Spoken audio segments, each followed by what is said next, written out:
2 বছর আগে প্রথম আমি পিডির নাম বলছিলাম, তখন সবাই বলছিল তো অনেক জুনিয়র, হ্যাঁ তুমি সিনিয়র একজন বলো, উনি আপাতত ডিপিটি থাক। পরে মনটা একটু খারাপ হলো, কিন্তু আসলে 2 বছর ধরেই কিন্তু বেশি আমরা প্রোগ্রেস হয়নি। আর প্রতিদিন আমি চিন্তা করি এটাই আমার শেষ, আমি হয়তো দেখে যেতে পারবো না। তবে কালকে যখন আজকে অনুষ্ঠান, আজকে আমি সবাইকে অফিসিয়ালি ঘোষণা করে আমাদের এবার নতুন medical college, Chandpur medical college এবং হাসপাতাল নতুন পিডি কিন্তু আমাদের এখন ভাইস প্রিন্সিপাল হারানো। তারের জন্য একটু জোরে করো তাহলে কংগ্রেচুলেশন, আমাদের অভিনন্দন। আমরা আশা করব আমাদের যারা ছেলে মেয়েরা এখানে আছে ওরা নতুন ক্যাম্পাস খুব শিগগিরই পাবে এবং এটা খুব দ্রুত গতিতে যাবে।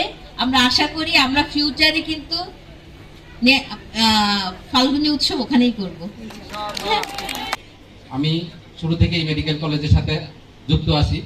আমি আমার ধ্যান জ্ঞান মানে সবকিছু আমি আমার মনে হয় আমি স্বপ্ন দেখছি, যখন আমি ঘুমাই তখনও স্বপ্ন দেখেছি মেডিকেল কলেজটাকে কিভাবে ডেভেলপ করা যাবে। আবার যখন গত প্রায় 1.5 বছর আগে আমি মেডিকেল কলেজে ডিপিডি হিসাবে দায়িত্ব পেলাম, তখনও আমি, যদিও আমার তখন যিনি পিডি ছিলেন তিনি আসলে ভার্চুয়ালি পিডি ছিলেন, উনি এখানে প্রেজেন্ট ছিলেন না। তো আলটিমেটলি যতটুকু কাজ করতে হয়েছে আমি চেষ্টা করেছি কাজটাকে আগিয়ে নেওয়ার জন্য। তবে এখানে যেহেতু আনুষ্ঠানিকতা অনেক, যে কোনো একটা সরকারি প্রতিষ্ঠানের ভূমি অধিগ্রহণ থেকে শুরু করে যে ফর্মালিটিস গুলো আছে, সেটার যে প্রাথমিক যে জটিল পর্যায়গুলো সেগুলো প্রায় অলমোস্ট সবগুলো আমরা অতিক্রম করেছি। এখন জমি অধিগ্রহণ প্রায় শেষ পর্যায়ে। আর আগামী কিছুদিনের মধ্যেই আমরা হয়তো দৃশ্যমান কিছু অবকাঠামোগত উন্নয়ন আমরা দেখতে পাবো।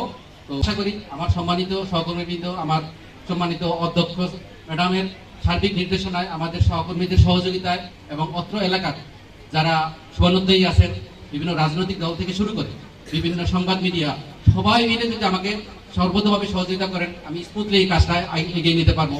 যেহেতু গতকাল থেকে মন্ত্রণালয় আমাকে এই medical college, Chandpur medical college, hospital এবং নার্সিং কলেজ, এখানে 3টা প্রতিষ্ঠান একসাথে, এই 3টা প্রতিষ্ঠানের একসাথে আমাকে প্রকল্প পরিচালক অর্থাৎ প্রজেক্ট ডিরেক্টর হিসাবে দায়িত্ব দিয়েছে। তো সে কারণে আমি চেষ্টা করবো আমার লেভেল থেকে আমি সর্বোচ্চভাবে কাজটাকে দ্রুত এগিয়ে নিয়ে যেতে, যাতে এখন যারা ফার্স্ট ইয়ার সেকেন্ড ইয়ার আছে ওরা যেন ওখানে ওই ক্যাম্পাস থেকে ওরা ফাইনাল প্রপ দিতে পারে, ইনশাল্লাহ চেষ্টা করবো।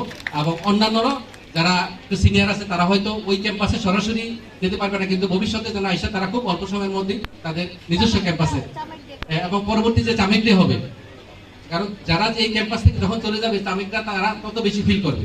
আমরা যখন চামেকটি পালন করব তখন তোমাদের কিন্তু একটা অ্যালামনাই অ্যাসোসিয়েশন থাকবে, যারা এখান থেকে গত হয়ে যাবে, পাশ করে চলে যাবে, ওই অ্যালামনাই অ্যাসোসিয়েশনই তখন কিন্তু প্রোগ্রাম আয়োজন করবে। এখন শুরু থেকে মেডিকেল কলেজ প্রশাসন সেটা আয়োজন করছে, তারপরে কিন্তু তোমাদের অ্যালামনাই অ্যাসোসিয়েশন থাকবে, সেই অ্যাসোসিয়েশন থেকে সেটা আয়োজন হবে।